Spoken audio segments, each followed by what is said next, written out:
这也是不合法的行为，会让人家觉得很不舒服。在美国，这样的问题是还蛮隐私的。It's none of your business。F 开头的字眼都不要太近。如果你真的很想要知道的话，你可以欢迎来到我的频道，我叫 Alice。今天我想要在这支影片分享10个在美国被视为不礼貌的行为。其实这个影片的灵感来自于在疫情前，我参加了一个伯克莱在台湾的校友会，那时候就有学弟学妹正准备要来美国，然后他们就问我说，在美国生活有什么需要注意的？那时候我在台湾就是工作了好几年，然后一下子我也想不起来。那最近我刚回来美国，已经快2年的时间了，生活上面有一些新的启发。我就把它整理起来做成这支影片，希望可以把这几点呢分享给当时的学弟妹。第一点，没有和陌生人打招呼。当然不是叫你到百货公司见到陌生人都跟他们打招呼。美国人其实蛮注重人与人之间的距离。假设你进去电梯的时候，或者是你去爬山的时候，跟人家就是共处在同一个空间，基本上有对到眼的时候，你就可以打个招呼，说个 hello， 就是微笑一下，点个头都好。如果人家先跟你打招呼的话，你也应该礼貌的回应一下。假设你住在你们的社区或者是公寓，然后遇到邻居的话，那就更需要打招呼了。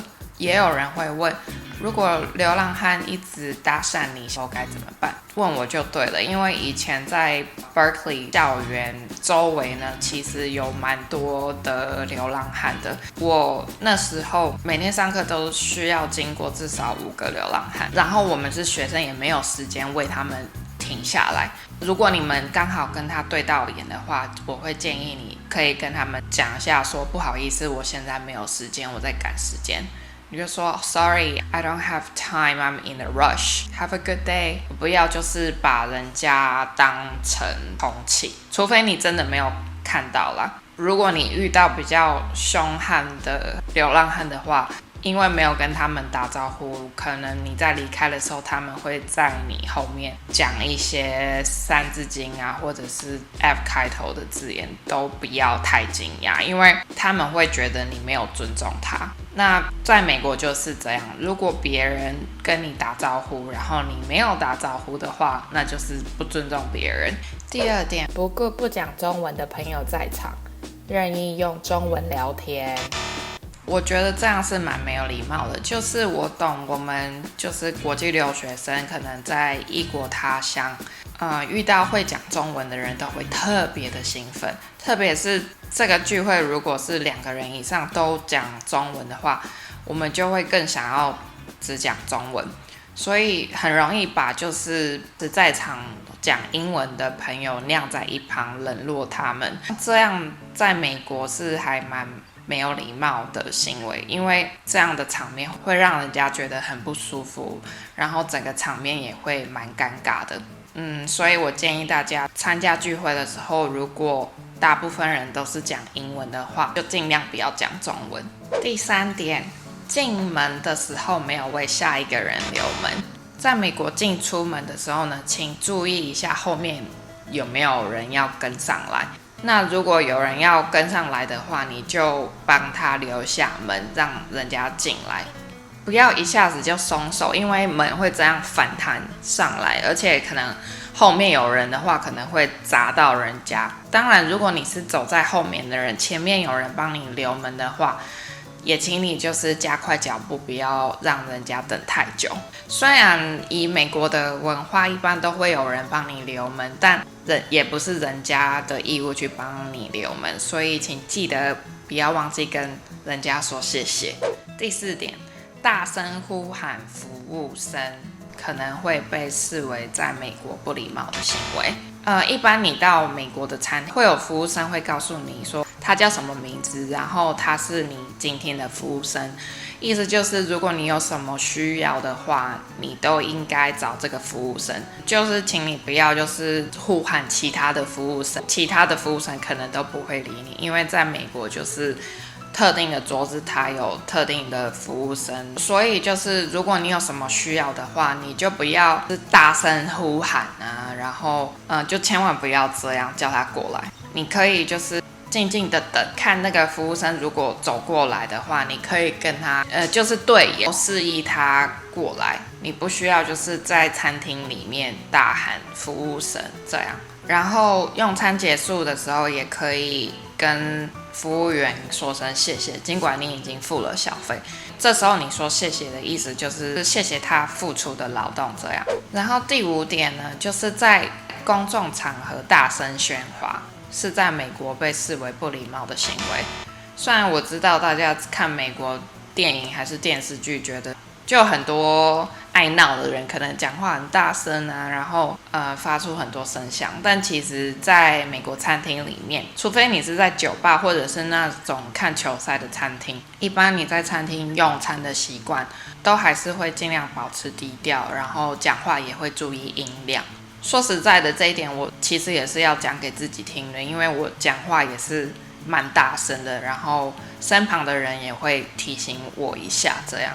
我在这边也想要提醒，就是未来来美国的人，可以在餐厅用餐的时候可以注意一下自己的音量，否则很容易遭受其他桌的鄙视或翻白眼。第6点，请别人做事的时候没有用请。其实这一点不管是在亚洲还是在美国，甚至任何国家，你要请别人帮忙的话，一般都会在你的句子里面加上would you please 什么什么，Can I get a glass of water please？ 讲请的话会比较有礼貌。那第7点就是听不懂的时候说哈，是蛮没有礼貌的行为。可能用中文的时候，我们听不清楚或听不懂的时候，我们会说哈。可是在美国，人家跟你讲一次，你说哈，这样其实是蛮没礼貌的，就是最好还是跟人家讲一声说抱歉我没听清楚。所以英文就是 Sorry I didn't catch that, could you please repeat again？ 或者是你想要人家讲慢一点再讲一次的话，你就可以说 Could you please slow down and repeat that again？ 第8点，打喷嚏或咳嗽的时候没说 Excuse me。其实 Excuse me 的意思也有不好意思的感觉。那在美国，如果你在公众场合或者是在教室里面上课的时候啊，或者是视讯的时候打完喷嚏之后，你会说一下 Excuse me， 因为一般这种时候你可能是打断上课讲话，或者是打断会议中里面的对话。大家在打完喷嚏或咳嗽的时候，记得说一下 Excuse me。那基督徒可能会在这个时候跟你说哦 Bless you， 就是保佑你的意思，我也不太清楚，但是你可以说 Thank you。据说这个是基督教徒的一个传统，在很久以前，可能打喷嚏的时候，可能会把灵魂给喷出来。他们说 Bless you 的话，就可以避免就是你的灵魂从鼻子里面跑出来。你不是基督徒，那你要不要说我不是基督徒？我为了就是迎合美国的文化，我还是会说一下。这只是我个人的习惯，可以给大家参考一下。第9点，开车的时候不让路人是不礼貌的行为。其实这也是不合法的行为。在美国，如果你考驾照的时候，路人如果过斑马路还没过一半的马路的话，你就先过的话，你可能还不会通过你的考试。所以我要提醒开车的人，就是先让路人先过。那我在这里其实还想要再提醒过马路的人，在美国文化一定是开车的人会让路人，所以你真的不是老人家，不是走得特别慢的话，一般你就是你要过的话就过，车子会慢下来，不要就是犹豫不决的在那边拖拖拉拉老半天不过马路，这样会急死开车的人。但当然，不管我们是开车还是过马路的人，都要以安全为第一。第10点，随意问私人问题是在美国被视为不礼貌的行为。什么是私人问题呢？私人的住所啊、年龄啊、体重啊，甚至是长相。如果是初次见面的话，就不要问，除非你们已经很熟了。其实前阵子也有个新闻闹得蛮大的。就是台湾有个知名的主持人，在这里就不说是谁了。他在访问一个美国演员的时候，就有问他说：“你的外套在哪里买的啊？”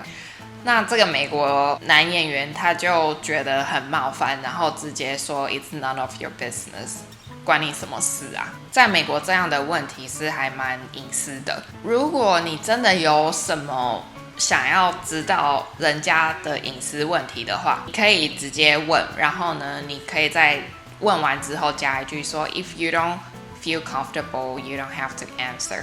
如果你觉得你不想要回答的话，不回答也没有关系。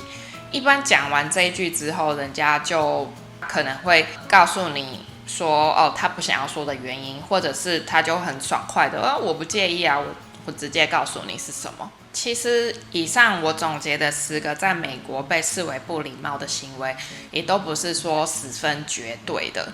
就是有时候你也要看场合，然后你要看人。希望这些小提醒可以帮助到大家，避免在美国跟人家产生一些冲突跟误解。大不了就是跟人家好好的沟通，给大家做参考。如果你觉得这个影片有用的话，请帮我按赞。如果可以的话，可以分享给身边对美国文化感兴趣的朋友，或者是即将要来美国留学或移民的朋友。我常在我的频道里面分享我在加州矽谷的日常生活，还有旅游的影片。